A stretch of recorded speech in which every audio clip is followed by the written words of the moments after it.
Bonjour, chers frères et sœurs du monde entier.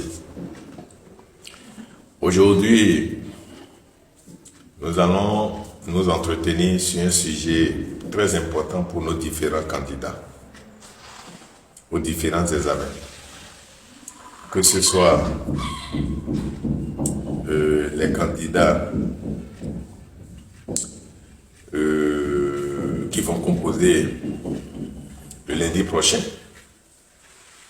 ou les candidats qui vont composer les jours à venir. Nous n'oublions pas aussi les candidats des amis qui sont déjà des professionnels, qui œuvrent déjà pour ce qu'ils savent faire et qui sont dans un domaine suffisamment précis. Cette vidéo compte aussi pour les gens qui vont soutenir en matière de mémoire, en matière de master, en matière de thèse. Nous voulons parler du stress. Vous savez, c'est une énergie très difficile à maîtriser. Le stress est une énergie très difficile à maîtriser. Que ce soit pour n'importe qui, il suffit seulement que vous soyez dans une condition donnée, où vous entendez un message donné, où vous voyez ce que vous ne devez pas voir, où vous voyez quelque chose que vous supposez plus élevé et plus fort que vous, capable quand même de finir avec vous. Parfois même, vous êtes tranquille et vous êtes stressé. Ou bien, vous êtes dans la chambre et vous êtes stressé. Vous ne faites rien et vous êtes stressé. Personne ne vous appelle et vous êtes stressé. Vous savez, le monde est une harmonie totale. Mais qui dit harmonie dit désharmonie. Il arrive qu'au niveau de votre corps, au niveau de votre vie, au niveau de votre cosmos, vous connaissez aussi cette désharmonie-là. Lorsque tout va bien et que vous êtes en paix, et que vous jouissez de la vie, vous sentez que vous êtes heureux. Et on dit, vous allez comment vous dire, je suis heureux. Je suis très heureux. Je vis comme le poisson dans la mer, dans l'océan. Savez-vous qu'il y a des moments où même le poisson dans l'océan vit des troubles liés à sa vie? Il peut arriver que la rivière soit polluée et que le poisson qui est censé être à l'aise connaisse maintenant de chaos au niveau de sa rivière. Et maintenant, il va commencer par lutter contre la mort ou lutter pour sa survie. Il peut arriver qu'il arrive à survivre, mais il peut arriver qu'il ne retrouve plus ses sens et finit par transcender. C'est pareil aussi pour l'être humain. Vous êtes formé des cellules. Des cellules sont formées forment des tissus, j'allais dire. Et des tissus forment des organes.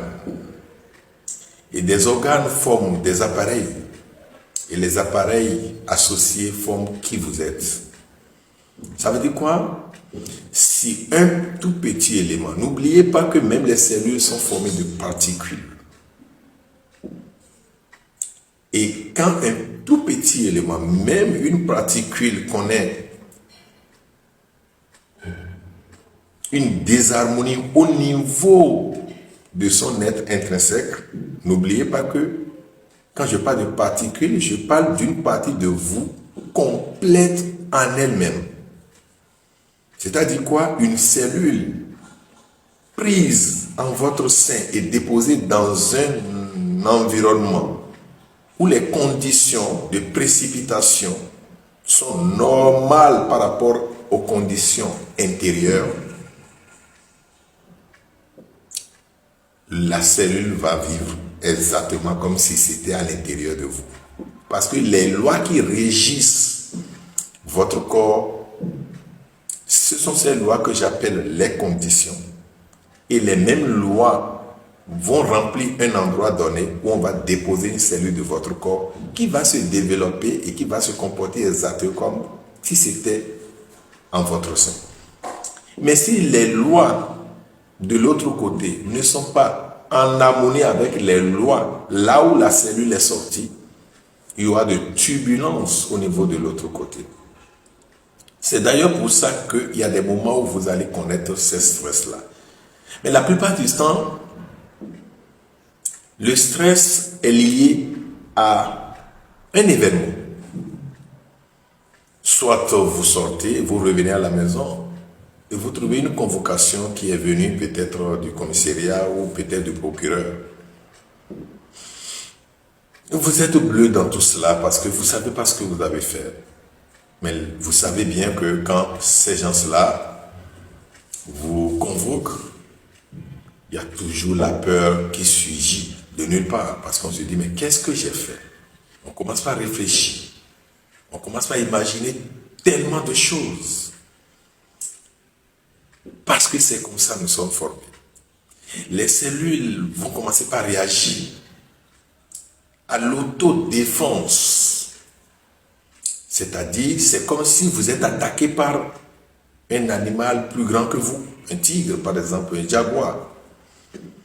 De la même façon que votre corps va réagir pour sa survie, c'est comme ça que vous allez commencer par sentir la même chose quand on vient déposer, à moins que vous soyez déjà très mûr dedans. Si vous recevez tout le temps de convocation, cela ne vous dira rien. Bon, l'habitude est une seconde nature, comme le dit chez nous au Bénin, et plus précisément à Porto-Novo, donc ça, ce n'est pas un problème. Vous savez que vous avez toujours affronté cette chose-là et ça ne vous fait plus rien. Mais cette fois-ci, vous n'avez jamais affronté cela et peut-être vous avez affronté rarement cela. Et vous avez des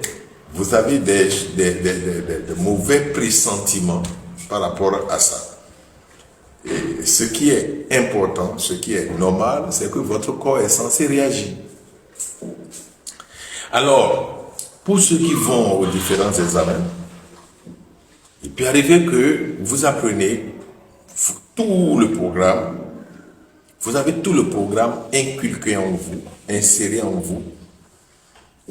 Tout le programme est à l'intérieur de vous, mais malgré cela, les épreuves sortent. D'abord, nous vivons dans un environnement où les parents n'ont pas suffisamment de moyens pour payer des coachs afin de vous parler avant d'aller à l'examen. C'est très important. Si les parents n'ont pas les moyens pour avoir des coachs, il faut que les parents parlent aux gens, parlent à leurs enfants. Pour pouvoir surpasser, pour que les enfants surpassent la peur, le stress avant d'aller à l'examen. Parce qu'on peut apprendre n'importe comment. Si vous n'affrontez pas le stress, il sera un grand obstacle par rapport à la gestion des épreuves, au traitement des épreuves et par ricochet à la qualité de votre succès, de votre réussite. C'est de ça qu'il s'agit. Et donc, parfois quand vous êtes face aux épreuves et que pour la première lecture, vous ne comprenez rien, vous êtes stressé. Et puis, si vous avez déjà échoué plusieurs fois dans l'avenir, dans le passé, vous avez échoué une fois, deux fois, trois fois, c'est surtout à ce niveau-là qu'on est suffisamment perdu. Or, vous n'êtes pas appelé à avoir peur. Vous n'êtes pas appelé à avoir peur. Le tout ne suffit pas seulement de réussir à l'école. Le tout ne suffit pas de réussir à l'école. L'école est une partie de la vie et reflétant comment la vie se manifeste. Vous pouvez échouer à un examen et réussir dans la vie. Comme vous pouvez réussir à tous les examens et échouer dans la vie. C'est pour cela, une belle pensée africaine dit, on peut perdre la bataille sans perdre la guerre. La vraie guerre, c'est comment réussir dans la vie et non comment réussir